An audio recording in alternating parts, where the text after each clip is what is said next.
Shalom sahabatku, mari kita siapkan hati kita untuk dapat merenungkan kebenaran firman-Nya di pagi hari ini, yaitu penggenapan janji Tuhan.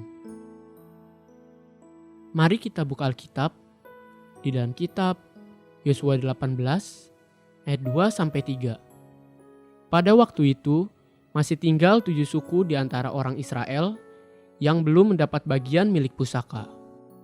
Sebab itu berkatalah Yosua kepada orang Israel, "Berapa lama lagi kamu bermalas-malas, sehingga tidak pergi menduduki negeri yang telah diberikan kepadamu oleh Tuhan, Allah nenek moyangmu?" Setiap orang percaya pasti pernah, bahkan berkali-kali menerima peneguhan demi peneguhan akan janji-janji Tuhan yang besar dan luar biasa.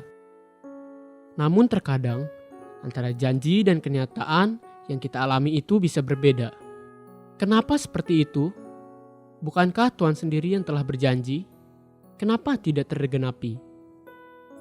Terhadap Musa dan seluruh umatnya, Tuhan berkata di Bilangan 23 ayat 19 demikian, "Allah bukanlah manusia sehingga ia berdusta, bukan anak manusia sehingga ia menyesal. Masakan ia berfirman dan tidak melakukannya, atau berbicara dan tidak menepatinya?" Tapi terkadang sepertinya Tuhan sengaja mengulur-ulur waktu untuk menggenapinya. Benarkah demikian? Kenapa harus menunggu waktunya? Semua pertanyaan-pertanyaan ini sering menggerogoti iman percaya kita.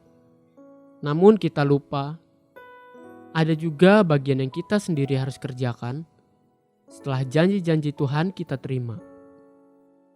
Pada zaman Yosua, masih ada 7 suku Israel yang belum memiliki tanah pusaka, padahal Israel sudah menduduki tanah perjanjian saat itu selama puluhan tahun lamanya. Kenapa masih ada yang belum menerima milik pusaka di tanah perjanjian sampai hari itu?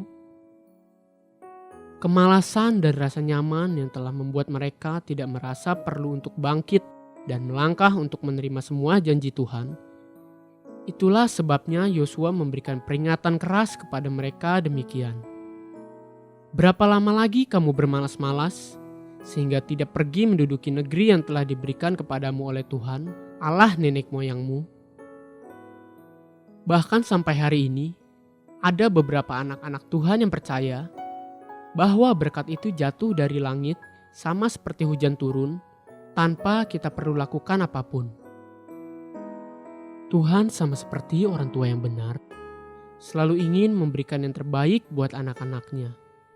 Namun Tuhan juga mau kita giat dan rajin dan menggunakan semua yang sudah Tuhan berikan kepada kita untuk meraih semua janji-janji Tuhan atas hidup kita.